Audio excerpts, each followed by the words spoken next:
ಹೊಸ ವರ್ಷದ ದಿನ ಪಬ್ ಪಾರ್ಟಿಯಲ್ಲಿ ಯುವತಿಗೆ ಕಂಠಪೂರ್ತಿ ಕುಡಿಸಿ ಪ್ರತಿಷ್ಠಿತ ಕಂಪನಿಯ ಮ್ಯಾನೇಜರ್ ಅಸಭ್ಯವಾಗಿ ನಡೆದುಕೊಂಡಿದ್ದಾರೆ. ಎಣ್ಣೆ ಕಿಕ್ನಲ್ಲಿ ಸಹೋದ್ಯೋಗಿ ಯುವತಿ ಮೇಲೆ ದೌರ್ಜನ್ಯ ಎಸಗಲು ಯತ್ನಿಸಿರೋ ಮ್ಯಾನೇಜರ್ ಕತೆ ಹೇಳ್ತೀವಿ. ಈ ಸ್ಟೋರಿ ನೋಡಿ. ನ್ಯೂ ಇಯರ್ ಸೆಲೆಬ್ರೇಷನ್ ನಲ್ಲಿ ಮದಿರೆಯ ಗಮ್ಮತ್ತು. ಎಣ್ಣೆ ನಶೆಯಲ್ಲಿ ಯುವತಿಯೊಂದಿಗೆ ಅಸಭ್ಯ ವರ್ತನೆ. ಯುವತಿಗೆ ಕುಡಿಸಿ ಮೈಕೈ ಮುಟ್ಟಿ ಕಿರುಕುಳ ಆರೋಪ. ಪ್ರತಿಷ್ಠಿತ ಕಂಪನಿಯ ಮ್ಯಾನೇಜರ್ ಕೊಟ್ನ ಕಿರುಕುಳ. ಎಸ್, ನ್ಯೂ ಇಯರ್ ಸೆಲೆಬ್ರೇಷನ್ ವೇಳೆ ಪಬ್ ಪಾರ್ಟಿಯ ಕರಾಳ ಮುಖಗಳು ಒಂದೊಂದೇ ನಿಧಾನವಾಗಿ ಹೊರಗಡೆ ಬರುತ್ತಿವೆ.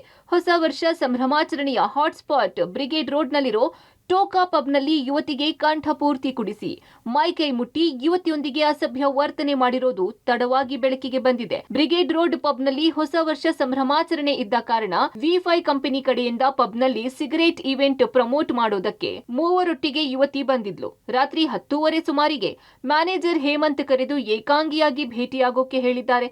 ಯುವತಿ ಮ್ಯಾನೇಜರ್ ಹೇಳಿದ್ದ ಕಾರಣ ಒಳಗಡೆ ಹೋಗಿ ವಿಚಾರಿಸಿದ್ದಾಳೆ. ಮ್ಯಾನೇಜರ್ ಹೇಮಂತ್ ನನ್ನೊಟ್ಟಿಗೆ ಮದ್ಯಪಾನ ಮಾಡುವಂತೆ ಹೇಳ್ತಾನೆ.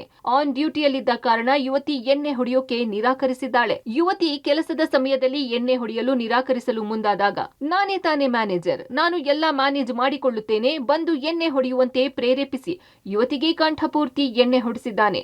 ಯುವತಿ ಪಾನಮತ್ತಳಾದ ಬಳಿಕ ಮ್ಯಾನೇಜರ್ ಹೇಮಂತ್ ಆಕೆಯೊಂದಿಗೆ ಅಸಭ್ಯವಾಗಿ ವರ್ತಿಸಿದ್ದಾನೆ. ಬಳಿಕ ಮ್ಯಾನೇಜರ್ಗಳಾದ ಹೇಮಂತ್, ಪುನೀತ್, ಅಜಿತ್ ಕರೆದುಕೊಂಡು ಹೋಗಿ ತಡರಾತ್ರಿ ನಡು ರಸ್ತೆಯಲ್ಲಿ ಬಿಟ್ಟು ಹೋಗಿದ್ದಾರೆ ಎಂದು ಯುವತಿ ದೂರು ನೀಡಿದ್ದಾಳೆ. ಅಶೋಕನಗರ ಪೊಲೀಸ್ ಠಾಣೆಯಲ್ಲಿ ಮೂವರ ವಿರುದ್ಧ ಎಫ್ಐಆರ್ ದಾಖಲಿಸಲಾಗಿದೆ. ಘಟನೆ ಸಂಬಂಧ ಸ್ಪಷ್ಟನೆ ಕೇಳಿ ಆರೋಪಿಗಳಿಗೆ ಅಶೋಕನಗರ ಪೊಲೀಸರು ನೋಟಿಸ್ ನೀಡಿದ್ದಾರೆ ಎಂದು ಪೊಲೀಸ್ ಮೂಲಗಳಿಂದ ತಿಳಿದು ಬಂದಿದೆ. Nagesh, crime bureau, public TV, Bengaluru.